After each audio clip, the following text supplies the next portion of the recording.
Nah, dan kita juga harus ikhlas dalam bersyukur. Diberi sesuatu, rizki, kita harus bersyukur. Dan kita harus tahu bahwa rizki yang diberikan oleh Allah Ta'ala ini ujian bagi kita. Jadi jangan untuk foya-foya, benar-benar dipergunakan untuk kehidupan kita sehari-hari, untuk mendukung amal soleh kita. Amin. Seperti itu, bersyukur apa saja. Nah, kalau kita senantiasa bersyukur terus, la in syakartum la azidannakum. Dan jika kita diberi oleh Allah Ta'ala sesuatu kemudian kita syukuri, Allah akan menambah. Pasti. Apa saja? Ya, kalau punya bapak ibu lagi punya anak, ya alhamdulillah. Tapi alhamdulillah wis rampung ya Allah, telu wae ya monggo. Alhamdulillah pengen punya anak lagi ya brobol 11 ngerti-ngerti. Ya, kalau memang rezekinya lancar sih alhamdulillah, seneng-seneng aja. Karena yang namanya amanah dari Allah, anak itu bisa menjadikan amal soleh kita kalau kita mampu mengelolanya. Kalau kita tidak mampu ya dadi dosa, ya sama aja. Ya kan? Anak amanah ning seneni wae. Lagi nandangi anak siji ini nangis nesu-nesu karo nandangi, ya ora ketemu amal soleh. Ya. Nah, ini disyukuri semuanya. Apa yang kita terima, udara yang kita terima itu disyukuri. Teman-teman kita yang baik itu disyukuri. Ketemu dengan para guru, para ulama, para kiai, kita syukuri. Kita bisa silaturahim, kita syukuri. Saya pun bisa mengisi di sini. Alhamdulillah, ini kesenangan saya. Benar. Dan itu harus kita syukuri sehingga kita masuk dalam bab ayat tersebut. Wabil asharihum yastaghfirun. Kemudian dilanjutkan lagi, wa fi amwalihim haqqul lisaili wal mahrum.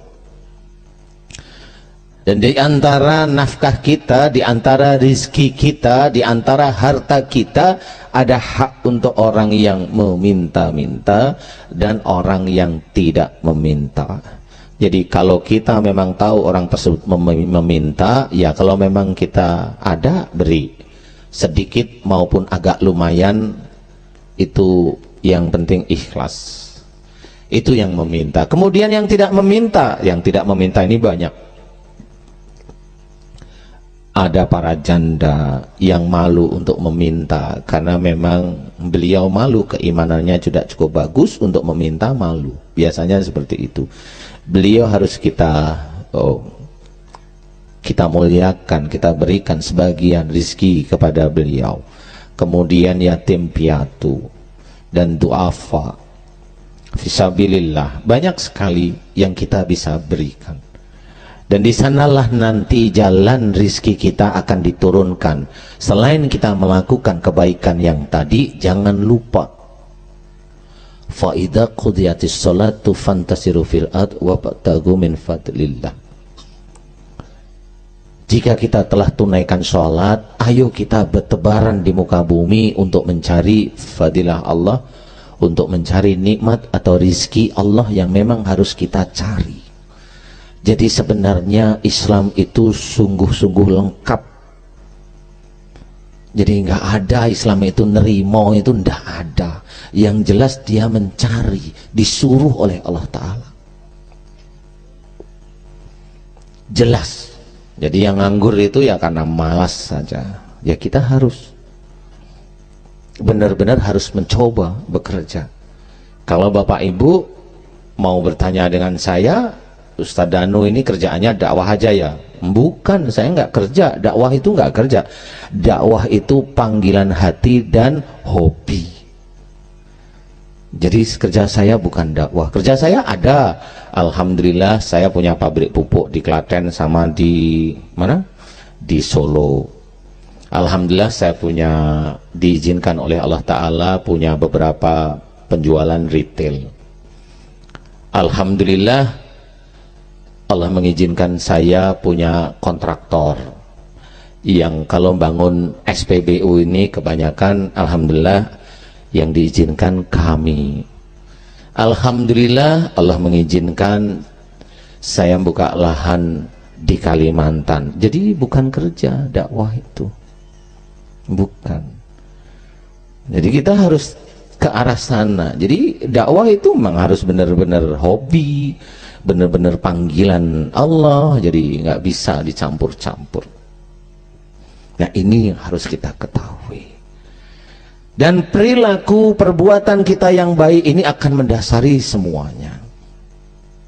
Ya, yang tadi diceritakan wasyari'u ila maghfiratin min rabbikum wa jannatin arduha samawati wal ardu uiddat lil muttaqin alladzina yunfikuna fis sarai wad dhara wal kadhimina al ghaid wal afina 'anil nas. Perilaku-perilaku yang kita latih dengan kebaikan terus-menerus dari mulai atas kepala kita sampai kaki kita, ini insya Allah akan memberikan kesehatan, insya Allah, amin. Saya akan memberikan, selain tadi rizki sudah mulai paham, sekarang akhlak yang hubungannya dengan kesehatan. Siapa orang yang tidak pernah pusing? Semuanya pernah melakukan. Kok melakukan? Semuanya pernah merasakan. Saya ganti. Pusing, betul nggak?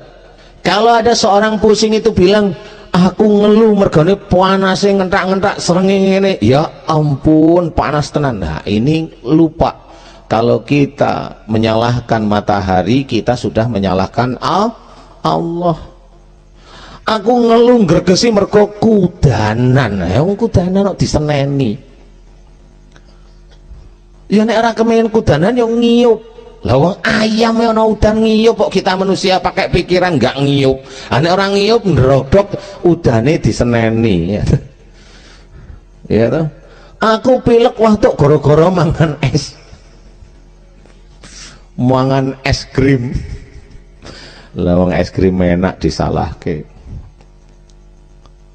Aku watuk goro-goro keselek dondong. Aku bener nek. Ya, sesuatu yang sudah diturunkan oleh Allah Ta'ala yang kita rasakan setiap hari, angin lah, hujan lah, matahari lah, jangan dijadikan kambing hitam. Kalau kita jadikan kambing hitam, kita berarti memaki Allah. Astagfirullahaladzim, jangan, bener-bener nggak boleh. Kita lupa pasti. Nah, inilah saya ajak, ayo, itu sudah ada hujan, ada angin, ada matahari, ya sudah, kalau nggak kuat ngiyup, istighfar, udah selesai. Kalau kuat ya monggo, silahkan ngentak-ngentak. Ngentak-ngentak itu panasan maksudnya. Apalagi saudara-saudara kita yang dari ABRI, ya, dari kepolisian itu, coba kita lihat. Itu basah-basah itu tetap benar-benar harus tegar. Sudah basah-basah tegar balangi watu. Itu dulure kita neng dibalangi watu piye.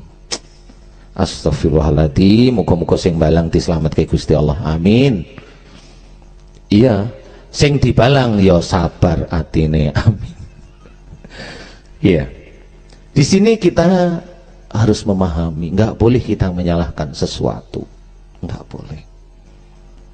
Inilah yang kita namakan ikhlas, ya harus kita terima. Nah, kalau umpamanya kayak begini nih, ini kan sudah semeripit nih. Angin dari Gunung Tidar ini mulai datang ke sini, betul nggak Pak Bu? Jenengan pada kademen nggak? Aku kademen aja boleh. Alhamdulillah. Tapi saya tadi nggak tahu. Tadi saya sore sebelum kesini cari keringat sebentar. Kan panas badannya, dapat yang ini semeripit dulu. Alhamdulillah enak banget. Bener. Nah, disinilah harus kita ketahui sesuatu yang diberikan oleh Allah tidak boleh kita khianati, tidak boleh kita berkata yang kurang baik di hadapan Allah. Sebenarnya sakit ini diawali ya dari kita sendiri. Wa ma asabakum min musibatin fa bima kasabat aydikum. Apa saja musibah yang engkau terima itu disebabkan dari buah tanganmu sendiri.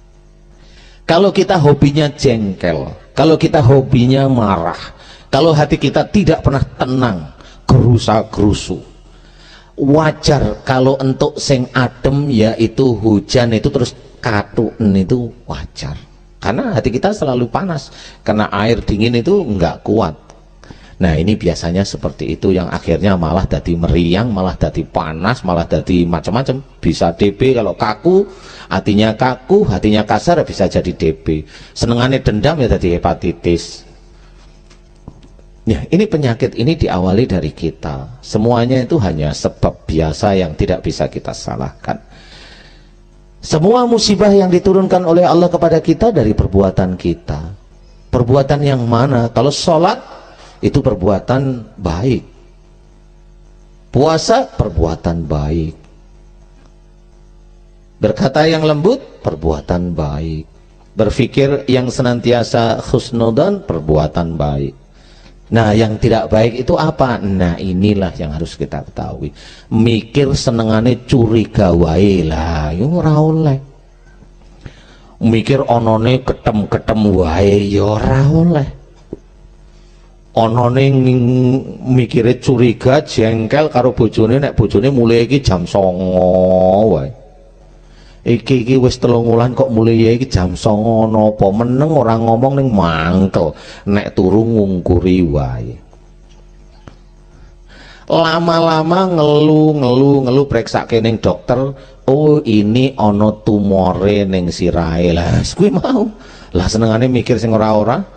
Bareng ketemu dijelaske, lah jenengane mikir apa ibu karo bojone? Lah bojo saya itu 3 bulan ini pulangnya jam 9 terus. Lah emang ngopo ibu? Ya pokoknya aku ora ngerti ning iki aku curiga mesti ana apa-apa. Ya emang ana apa-apa sing jenengan pikirke apa? Sing tak pikirke iki suami saya itu selingkuh Ustaz. Memang wis ngerti? Ya durung. Lah kok mikir selingkuh? Lah nek mulih kuwi mau anane kucel warap nesu wae rupane bruwet. Nah baru ditanyain, napa betul Pak begitu? Senyum bapaknya. Enggak, 3 bulan ini dapat tugas sama ketua saya. Lah salah tole mikir. Ayo normal nek ngerti ono tumor merentil nang ngone otak itu normal. Nah itu salah satunya. Terus nek ngomong kuwi kasar, ngomong kuwi nyelekit, ya normal nek lambene goeng sariawan. Iya. Wah nek ngomong ngotot, oh iya Pak, seberapa jam cekoh mesti. Sapa wae wonge. Iya bener. Lah ngomong kok ngeden. Ya kan? Lah ini lama-lama seperti itu. Kemudian telingane loro, benging ana sing budek. Sing budek sebelah tengen. Wah, iki biasane nek dinasehatin bekengkeng wae ra dirungokke. Meneng wae nang ra dirungokke gedek wae. Ya nek ora apa-apa sekali diunjuki madu vandanu ya ora apa-apa. Alhamdulillah. Aduh ora apa-apa promosi untuk kita semua. Alhamdulillah ya silakan. Malah matuk oke iki piye iki? Jarak kok piye? Solusinya ya gampang, selama kita itu memang benar keimanan kita itu cukup baik, amal soleh di hadapan Allah itu cukup baik, senantiasa kita melakukan perbuatan baik itu mau gelem. Nek dituturi iki dirungokke, dilakokke, ora mau dirungokke dibuang mengko. Dituturi dirungokke buang, tuturi ora cocok buang. Lama-lama budek telinganya. Coba nanti kita lihat, maaf. Kalau ada saudara kita yang budek, biasanya orangnya itu kalau dinasihatin mau meneng wae. Benging kan benging budek. Tapi budeknya nggak sakal enggak sih, itu kulino itu nanti. Itu banyak seperti itu. Kasus-kasus yang ke dokter diukrik-ukrik, dioperasi orang mari-mari.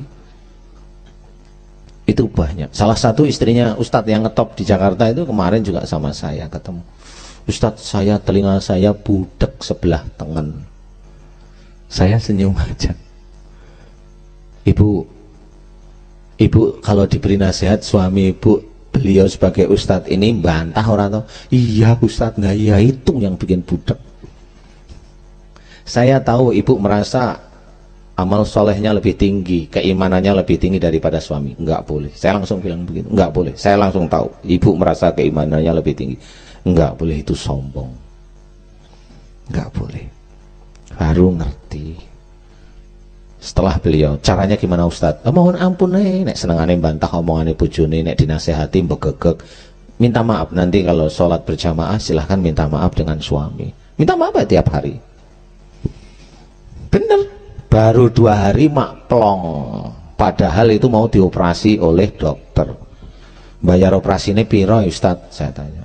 35 juta. Wis dioperasi wae. Enggak, sama saya mau sama Ustadz Danu wae. Iya warodo ngirit.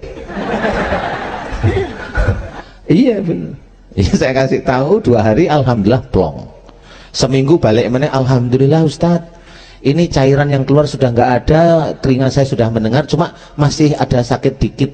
Gimana ya caranya? Wis diteruske wae. Insyaallah mari. Gitu aja sama saya. Dungoni ya belum. Saya yakin kalau beliau amal solehnya cukup ya doa aja sendiri insya Allah bisa kok. Nah ini benar-benar serius. Siapa ustadznya saya nggak ngomong. Kalau saya sebutin pasti tahu. Tapi saya nggak mau ngomong. Nggak enak. Nggak enak mereka kupingnya ustadznya so panas mungkin. Lah dirasani semeno kayak panas. Nah ini salah satu hal. Kemudian apalagi? Kalau umpamanya jantung kita itu kita pompa untuk menggerakkan tangan, melakukan aktivitas sehari-hari karena Allah Ta'ala, bekerja, melakukan aktivitas apapun karena Allah Ta'ala itu baik.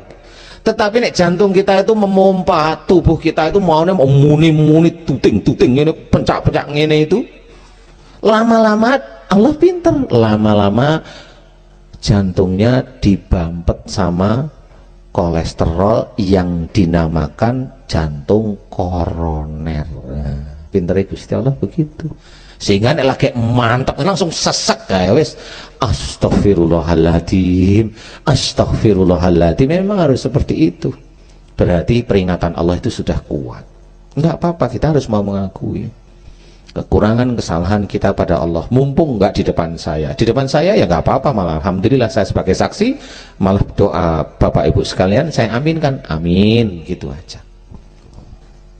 Kan luwih gampang. Insya Allah gampang le ngamini marine sing rada angel ya. Iya loh, benar. Nah disinilah yang harus kita ketahui, seluruh tubuh kita itu sebenarnya yang jaga malaikat. Apa perilaku kita baik itu yang baik, nanti yang nulis malaikat raqib. Apa yang kita kerjakan yang tidak baik, yang menulis malaikat atid. Dan itu periodik disampaikan kepada Allah Ta'ala. Nah akhlak inilah yang akan mendasari kita nanti sehat, insya Allah bisa tanpa penyakit, insya Allah dimudahkan rezeki, dimudahkan anaknya menjadi anak-anak yang soleh, dan dimudahkan rezekinya juga. Nah itu dari sekarang kita kerjakan sekarang. Ora iso anak kita itu mau masuk tes perwira di akademi militer sini, dadak SMS sama saya, Ustadz tolong dongake anakku lagi tes, muga-muga ketompo. Lho kok dadakan nih lho. Waduh iki senengane sing kaya ngene iki nek duwe karep langsung dadak. Biasane kok kenone mau gula wae. Jadi gula dalam darah itu tinggi. Maunya dadak dan kudu lah, ya kan susah. Mbok santai. Nah, disinilah yang harus kita ketahui. Semua unsur di tubuh kita itu banyak sekali malaikat. Benar. Dan itu akan disampaikan pada malaikat kepala, kalau boleh saya ceritakan, dan nanti akan disampaikan kepada Allah. Perbuatan baik kita, perbuatan tidak baik kita itu akan tercatat erat.